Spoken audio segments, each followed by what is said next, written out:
This is Cruise Control. Your on-air automotive magazine with co-hosts Fred Staub and Les Jackson. Everything you need to know about new and used cars. Industry news. We'll fix or repair your car on the air. Fasten your seatbelts and let us take the wheel. Now, your ride is about to begin. Because you're on Cruise Control. Cruise Control. Cruise Control.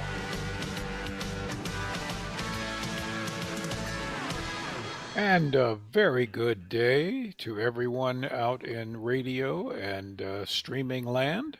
Welcome to Cruise Control. This is your on-air automotive magazine. You know us. I'm Les Jackson. That guy there is Fred Staub. Hey, Fred. Hello, Les. How you doing? You're looking wide awake and anxious to get going. It's only makeup and mirrors and lighting. That's yeah. I trowel on the makeup. And but anyway, we do have stories about the industry. You know, these days, just don't assume anything because you probably will be wrong in the long run. But we do have lots to talk about, starting with Hyundai showing off its electric muscle car, the Ioniq 5N. Yeah. As in and yes. I don't think it stands for anything, but No. I'm not quite sure what it stands for either, but it is quite a vehicle, and they get into this pretty deeply. They reinforce bracketry. They do. Yep. They really go through the vehicle. We'll tell you what they've done and some of the performance numbers. It's a fun vehicle. It brings new meaning to hot hatch. If it is a hatch, I'm not sure if the Ioniq 5 is a hatch. I don't know if it's still a hatch, but yeah, but we'll fill you in on that. We'll also ask the question: is it time to buy a used Chevy Bolt? Prices have been coming down, and this thing is getting pretty appealing.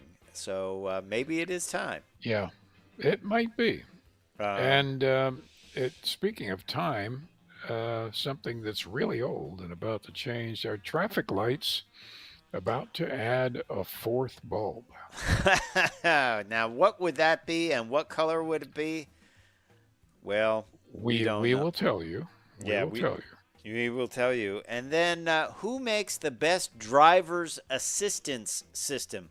You know, with lane keeping and adaptive cruise and making sure that the driver is awake. Who makes the best system? Well, they were tested by the IIHS, and they found most of them didn't work that well, but some worked better, or one worked better than others. We have certainly experienced that. Yep. And Lincoln shows off its Nautilus. Now, obviously, they've had the Nautilus for a number of years. But this is the new one, and I'm seeing commercials on TV with a young lady driving, and she's cranking up the stereo system. Okay. So it's got a good one. We'll say that. A lot of bass, bass. Yeah, it's all about the bass. So we're also going to tell you about amber versus red rear turn signals. Which ones are better? Well, we have an answer, and we'll tell you about it when we come back on Cruise Control.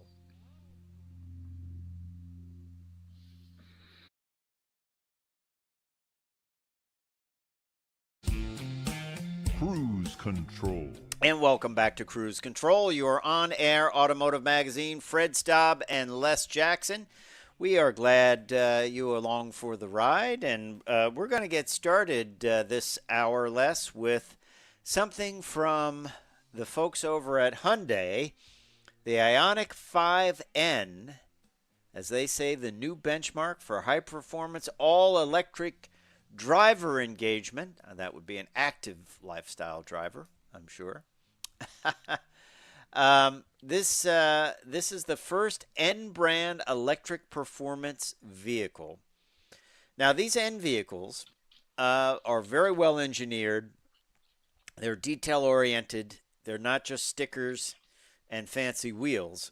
They go into the nitty-gritty of this, and they've kind of given the end treatment to the electric vehicles. It has standard features like N battery preconditioning if you're headed out to the track.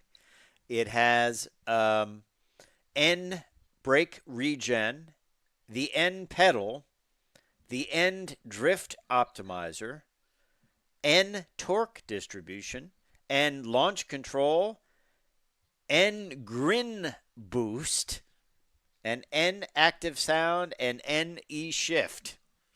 That's a lot of stuff, isn't it? That's a lot of N. By the way, N stands for two things. Okay. It stands for Namyang, which is where it's made in Korea, and it also stands for the Nürburgring. Oh, okay. Well, there you go. So this is a serious car. I remember you drove the normal Ioniq 5, the standard, Right. and you liked it, right? Terrific. Just terrific. Yeah. All right. Well, Loved it. this one, believe it or not, all-wheel drive, 601 horsepower. How about that? That's I would call that peppy. I would call that peppy too. Yes. It's just yeah. This is a road burner. Yeah, it certainly is. And they have done a number of things to the drivetrain to enhance it and to make it just optimized for the track. You look at some of the numbers, right? 223 horsepower up front, 378 horsepower out back. That is pretty tremendous, isn't it?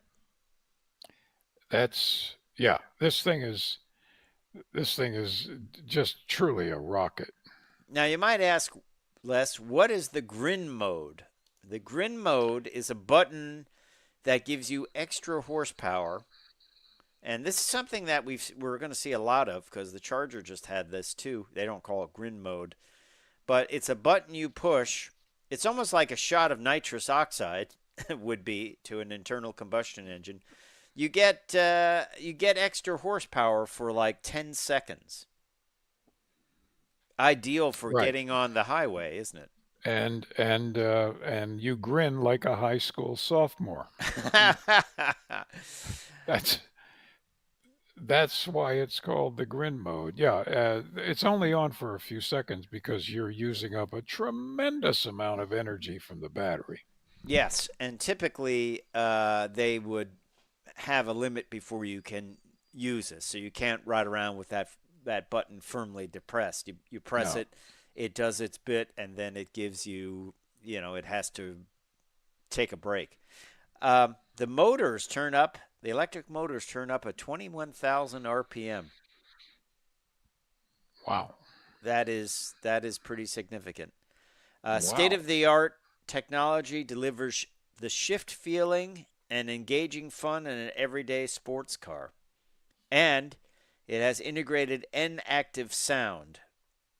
So you'll hear the sound of what an electrified sound of an ice-like engine and an exhaust for more engaging experience.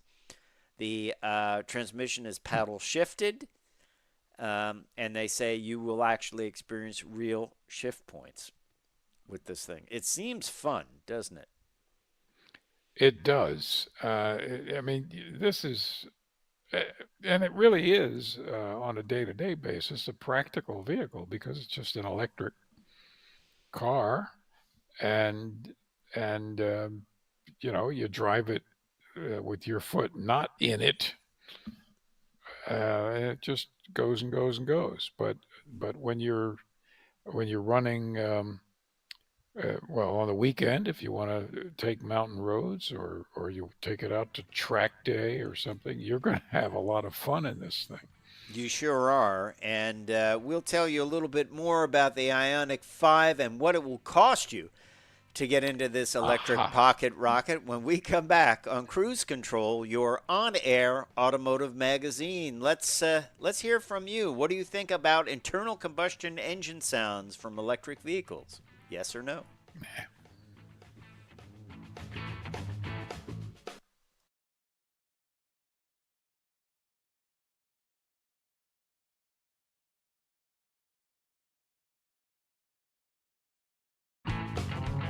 Cruise Control. And welcome back to Cruise Control. We were waxing eloquently about the Ioniq 5, well, the N version, because this thing is dynamite. It is. I mean, it's really uh, it is something else. We while we were on break, we both agreed that this really could become quickly the new um, Evo or the new WRX. Or It just or I don't know what'll R32 outrun this thing. or the R32 Or the yeah. Golf. Yeah. Um, well, it's interesting. You read their press release, and this was a good line from it. The Ioniq 5N center console has been optimized for track driving with knee pads and shin support. Remember, I told you they go into everything. So the Yeah. center console has been tweaked to provide optimized track driving. Hmm. That and I do brace my knee sometimes against the center console. That's interesting. So they've thought of everything, and it comes at a price though, $66,100, which I guess it gets the great Hyundai warranty too, right? I'm sure. Uh, I'm sure. so it's not cheap, but it does have everything in there, and it is pretty cool. Future collectible, maybe? I think so. And what it is a rare car that is a super high performance car that is also a casual daily driver. Yeah. Yeah. Well, Usually you pay a high price for super performance. They're spectacularly expensive to run. yeah. This will charge from 10 to 80%, I believe. And I had that number here. Where did it go? It was pretty quickly. It was less than a half hour, which is pretty impressive too. 10 to 80% charge time in 18 minutes. I don't know if we have range on this, but if you're pressing that grin button a lot, you don't really care about range, really, do you? Yeah. It's a pretty big battery, 84 kilowatt hour battery. So, I would imagine the range is in the 200-mile department, wouldn't you say? I would think, yeah. Which So, is enough for certainly urban driving. yeah. So let's talk about a vehicle that is similar but not the same, and that is the Chevy Bolt. Apparently, Chevy Bolt prices have been coming down, way down, used Chevy Bolts, and a lot of people say thank you, Tesla, for that, because the price of used electric cars has been dropping, and they dropped sharply in February of 2024, according to an IC car study. The average price of a used EV fell 31.8% compared to 3.6% decline for the average gas-powered used vehicle. The average price of a used Chevy Bolt EV is $17,981. A year-over-year price difference of $7,847. Okay, Now, some of that's due to the price of used cars coming down in general, right? Because true. yeah, but still, there's more to it than that. The Kia EV Niro was third on the list with a $9,236 price drop to $24,802. And this study cites aggressive price cutting from Tesla for doing this. Would you buy a used Bolt for about $18,000? If I had a need for something like that, I probably would, because it's a very inexpensive way to get into it. Yep. It isn't something that could have been abused like you would a gas engine with a manual transmission. Mm-hmm. Um, yeah, uh, I think if I needed that sort of thing, probably as a second vehicle, Commuter car. um, Yeah.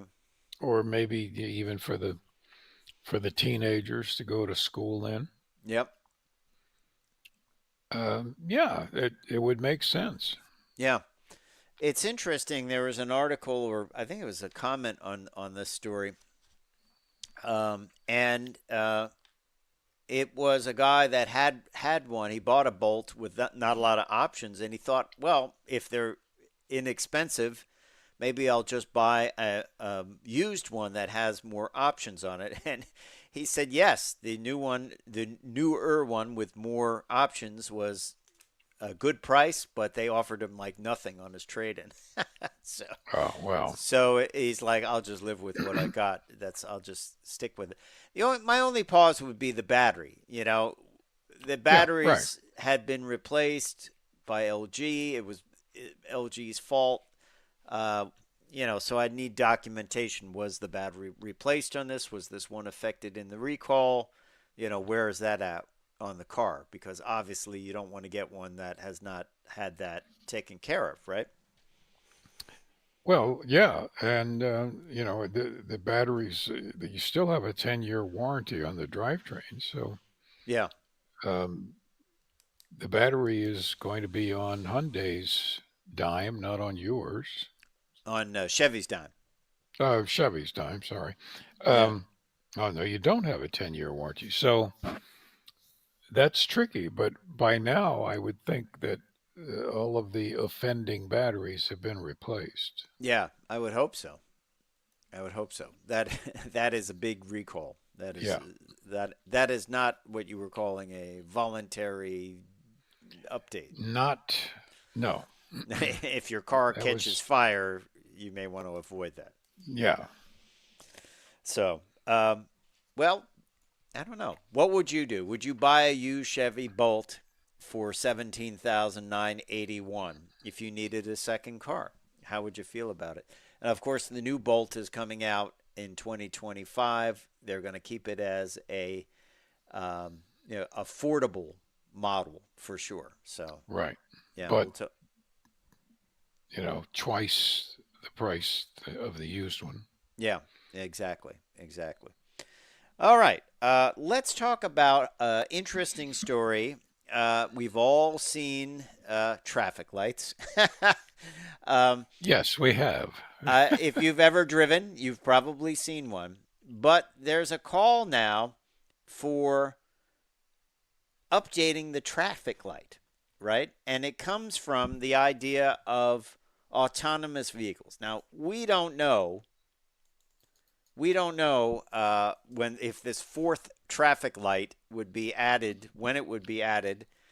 But researchers are saying it has to do with autonomous vehicles, and that fourth light would illuminate if there were enough autonomous vehicles in the intersection talking to each other with car-to-car communications, and they would then know that you can follow you don't have to intervene, you can follow the other autonomous cars in front of you because it's safe to go because each one is communicating. That would be what the light is for. If that light was not on, it would mean there are not enough autonomous cars around, so you have to intervene. Boy, that's confusing, isn't it? It is confusing. Yeah. So But they're talking about a white light for this. yeah, and some traffic lights certainly around here in a lot of cities have a strobe white light at traffic lights of uh, dangerous intersections. Okay. All right. Well, we will talk more about this when we come back on Cruise Control, your on-air automotive magazine with Fred Staub and Les Jackson. Stay tuned. Plenty more to come.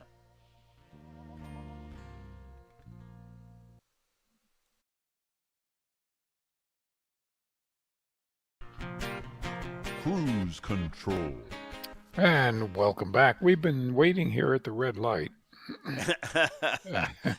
And no, we just thought we'd wrap up the traffic light uh, story because they're in order to handle stage 4 and 5 autonomous vehicles, the lights will have to have a fourth bulb to be able to. It's like a landing light on an airplane, Yeah. actually, Hmm. to just let the systems know, hey, here I am. I'm a light. This is what I'm signaling right now. And it's going to think about all the traffic lights in this country and how much it'll cost just to do that. Yeah. Yeah, I know. And we don't even know. There's a AAA study, by the way, that says America's faith in self-driving cars is very, very low. AAA study says of autonomous vehicles, it's just a negative sentiment towards them, thanks to a lot towards It's Tesla, yeah, probably. yeah. Um, and Well, no thanks to Tesla, Fred. yeah, no thanks to Tesla. So, um, I just don't think they have the money to do them right now. They're going electric, and then No, okay, now we have to go back to hybrid and plug-in hybrid, and I just don't think they can do that and do electric cars at the same time. So that's just my take on it. But anyway, AAA study says people are just not that into it, you know. Uh, Also, IIHS looked at certain driver assistance systems, Les. These are things like lane keeping, driver awareness, hands-off driving, so you can hit the steering wheel button and it will steer. Um, I found some, like I found the one on Genesis does a pretty good job, but really, what there was a study from IIHS. They found most of them. They tried 14 different ones from Lexus, GM, Ford, Genesis, BMW, Mercedes, Nissan, Volvo, and Tesla. It found most of them didn't work that well, or they were hard to figure out. I believe that. Yeah. Or people didn't even know they were there sometimes. Um, but they found Tesla was not the leading model. Lexus was, that the Lexus system worked the best. And even things like Super Cruise and Blue Cruise and the system from Mercedes, they were just not really impressed with that. But Lexus, the IIHS senior researcher scientist Alexandra Muller said many vehicles don't adequately monitor whether the driver is looking at the road or prepared to take control. And that is the key thing on these systems. It is, yeah. They will keep you in the lane. They will follow the lane. Some of them will even let you make lane changes. They'll do it for you, but you have to have your They hands will. at the ready. And they'll remind you that, they'll ring a bell or buzzer and it say, put your hands on the wheel. Right. Now If you don't, then it shuts itself off.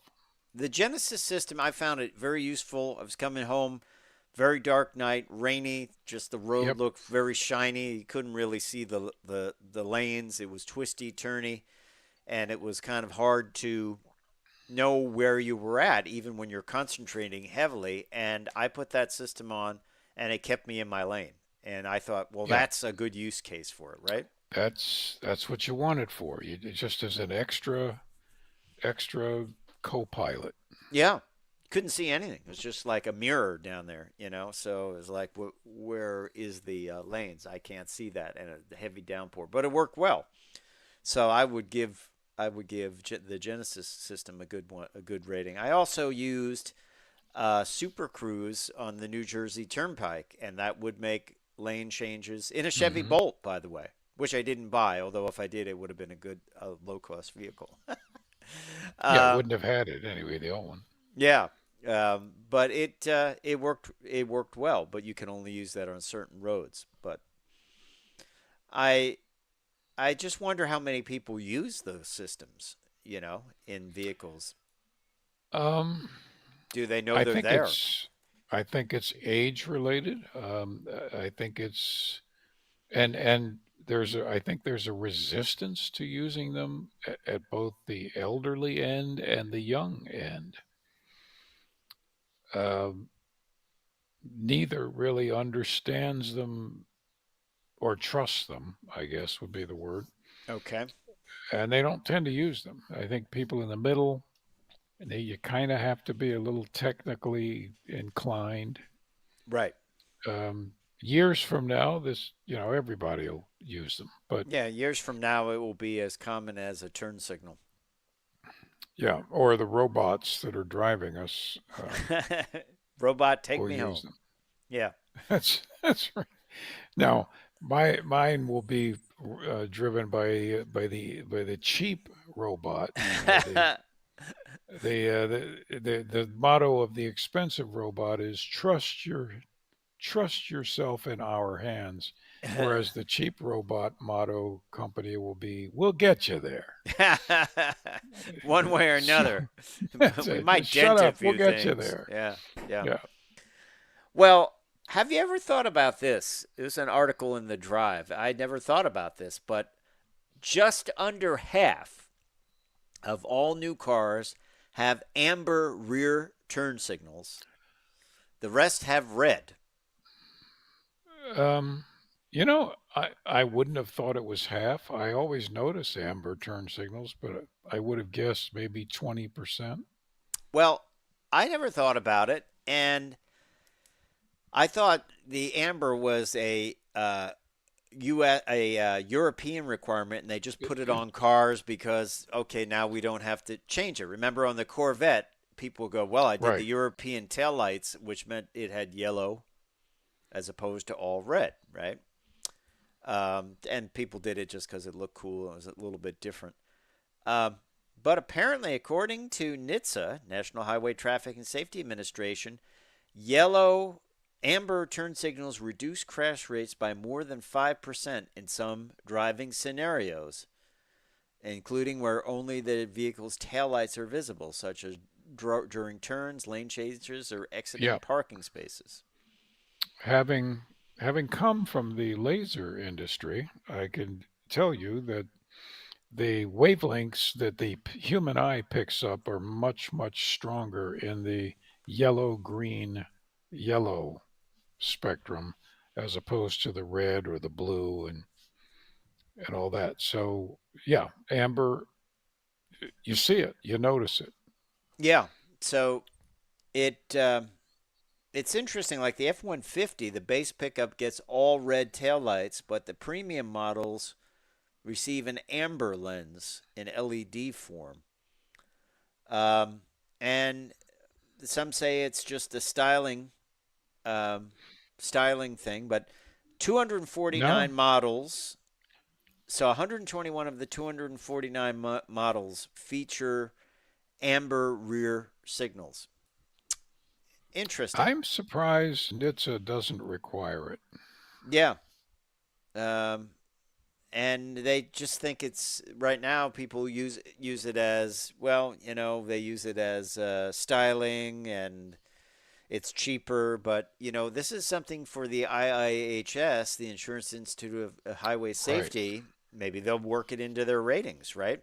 Well, and maybe what the thing to do is just require the chimsel to be amber, the center high Oh, that's mounted a good brake idea. light. Yeah. I get Uh, annoyed by the one people that put the module in that does the flickering taillights. oh man, They pay for that that by the month, Les. They I, don't. It's not I like just I just don't know if that should be legal. yeah, and it probably isn't. Like white turn signals are not legal, though you can Yeah, see them, but they're just not. They should not be legal. But I don't know. What do you think? Should all turn signals be amber going forward? I think it happens. It's I think they required in should. other countries, so cars that are sold in other countries besides the Just U.S. they just do it. so they don't have to make two of them, right? Just admit that other countries have some better ideas than ours does. So do it. It's safer. My two, NHTSA agrees it's safer. Everybody agrees it's safer. Do it. yeah. Doesn't cost any more. No, my 2003 Vibe has them, but then again, that was sold in Japan as well, so maybe that's why it has them. I don't That's know. right. Because I had to look. I was like, wait a minute, what color are they? It's like, oh, they're yellow. So they are good. So, hey, when we come back, we are going to talk about the new Lincoln Nautilus. It has a new bevy of scents available. Scents, like smells. As in, oh, wow. So stay tuned. Locker socks is not one of them.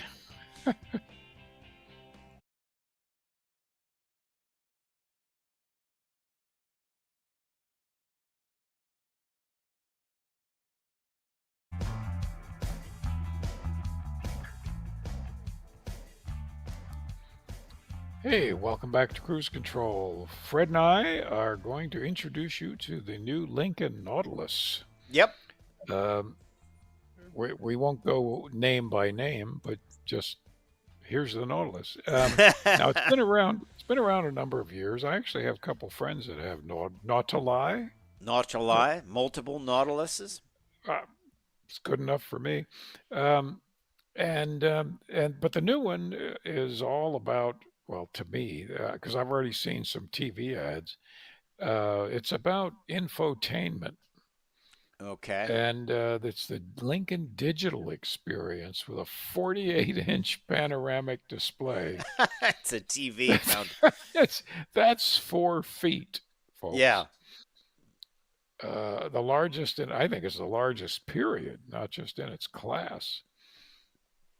But anyway, there you are. And if you see the TV ads, you'll see this lovely young lady driving and ripping up the sound system to 11. Oh man. And you, yeah.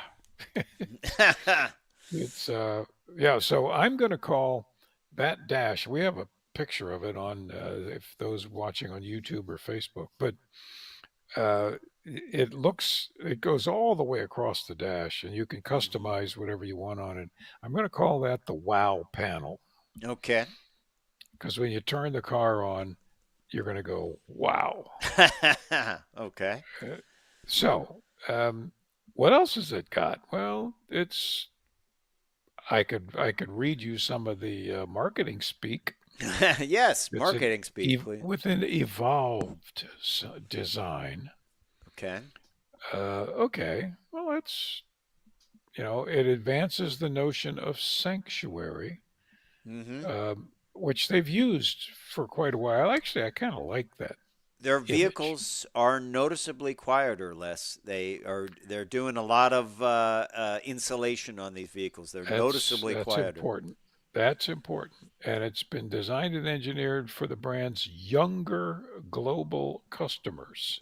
So guys like us. Guys like us. Active lifestyle. I have pictures of me when I was younger. Active. Active. I'm gonna be riding my unicycle today just for fun. But anyway, it's really quite a machine, and they've done a lot of updates. It's obviously a Nautilus. The interior, I think, is quite striking.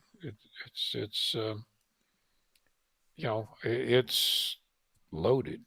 Yes.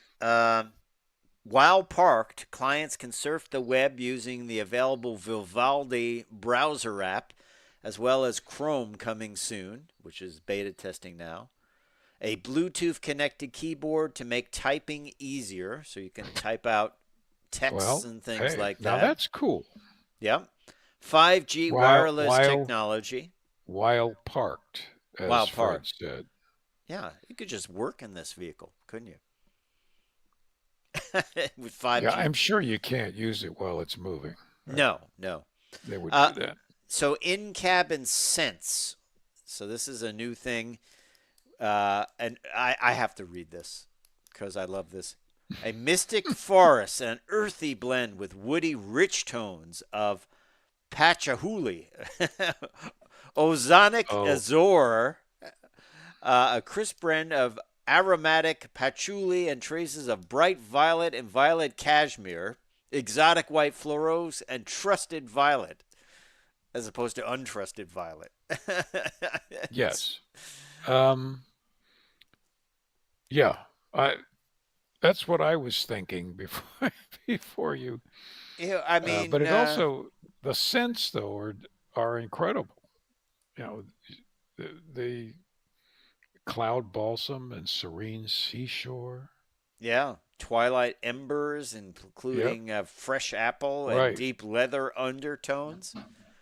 I mean, this is a step up list from the the little pine thing in the plastic bag Yeah.